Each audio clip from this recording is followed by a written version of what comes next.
반갑습니다. 하나님 나라가 성경의 중심 주제입니다. 오늘은 하나님 나라의 완성 중에 39가입니다. 복음을 기억하며 살기를 함께 생각합니다.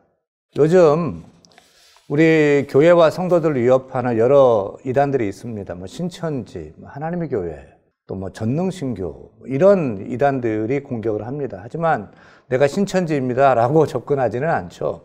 우리가 어떻게 이단을 잘 구별하고 또 대처할 수 있을까요? 먼저 이단의 실체를 잘 알아야 됩니다. 요한 사도공동체의 이단은 하나님이 예수님의 사람으로 이 땅에 오셨음을 부인합니다. 영지주의죠. 영지주의는 영은 선하고 육은 악하다. 그런데 어떻게 하나님이신 예수님이 악한 육체에 올 수 있느냐 하면서 성육신을 부인을 했습니다. 바로 예수님에 관한 성경적 진리를 왜곡한 것입니다. 이러한 왜곡은 지금도 여전히 있습니다. 예수님은 사람이지만 하나님이 아니라고 주장하는 여호와의 증인, 또 몰몬교, 더 나아가서 교주 자신을 신격화하는 신천지, 또 하나님의 교회 전능신교도 있습니다. 이단은 이렇게 진리를 왜곡하고 성도를 미혹합니다. 따라서 복음으로 이단을 분별해야 됩니다. 어떻게 분별할 수 있을까요? 복음을 바로 알아야 됩니다. 특히 성경을 그대로 믿고 따라야 합니다. 예수님은 우리와 같은 사람이셨지만 죄는 없으신 분이며 동시에 참 하나님이십니다.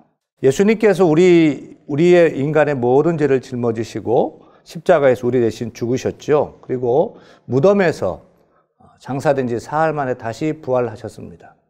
참 사람으로서 우리의 죄를 다 짊어지셨고 참 하나님으로서 부활하시고 또 승천하신 것입니다. 우리는 성경을 그대로 믿고 따라야 합니다.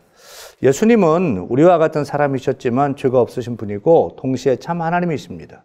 예수님은 완전한 사람이자 완전한 하나님이시기 때문에 죄인된 사람과 하나님 사이의 완전한 중보자 역할을 감당할 수 있습니다. 이것이 올바른 복음이죠. 성도는 성경적인 복음을 중심으로 무엇이 옳고 그른지를 바로 분별해야 합니다.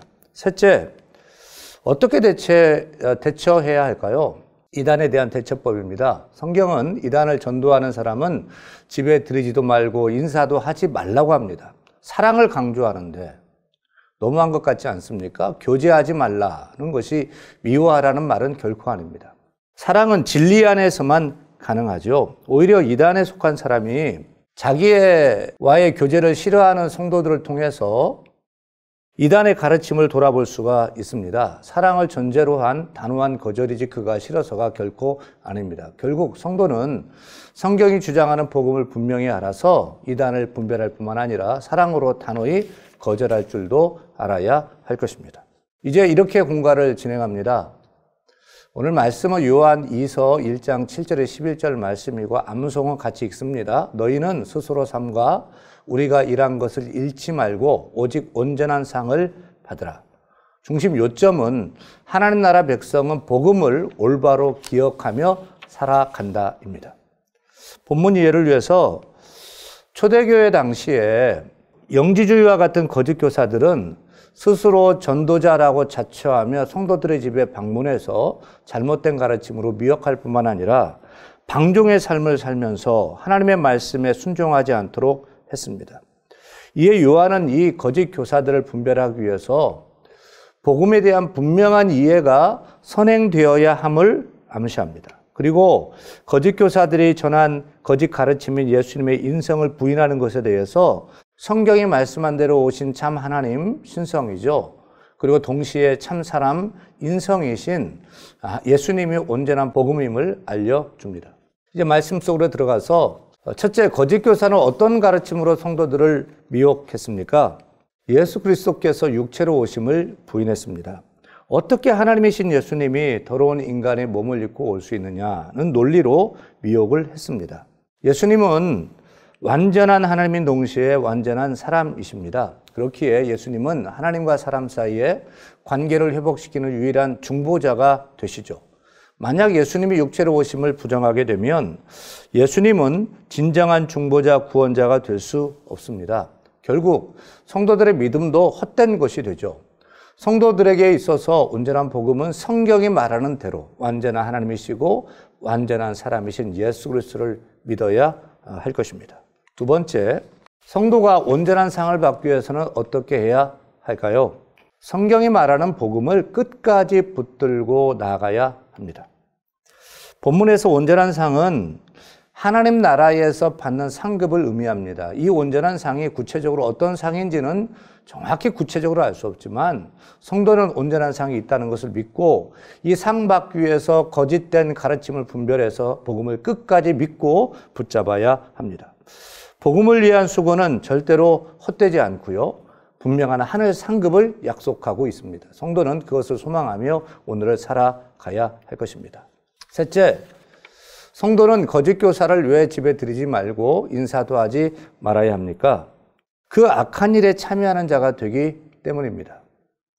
복음에서 벗어난 사람들과 인사도 하지 말고 집에도 들이지 말라고 단호하게 말하는 이유는 세 가지예요. 첫째, 성도가 거짓 교사의 가르침을 받는다고 오해받을 수 있기 때문이고요. 둘째, 거짓 교사의 가르침에 성도가 미혹될 수 있기 때문입니다. 셋째는 늘 대접하기 좋아하는 성도가 거짓 교사를 거부할 때 거짓 교사 스스로 자신의 가르침에 대해서도 돌아볼 수 있기 때문입니다.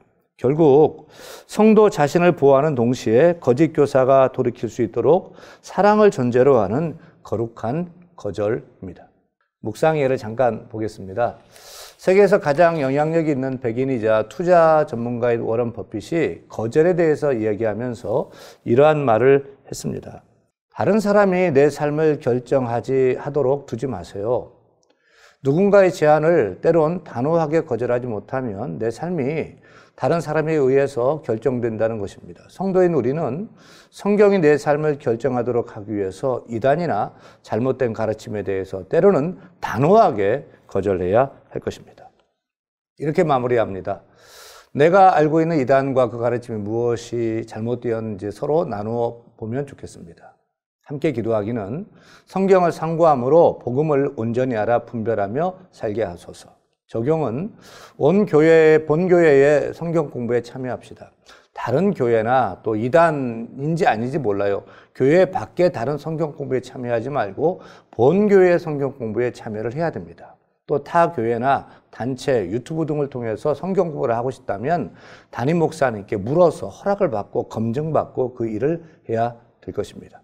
오늘 구역 모임을 주기도문이나 대표 기도로 회합합니다. 감사합니다.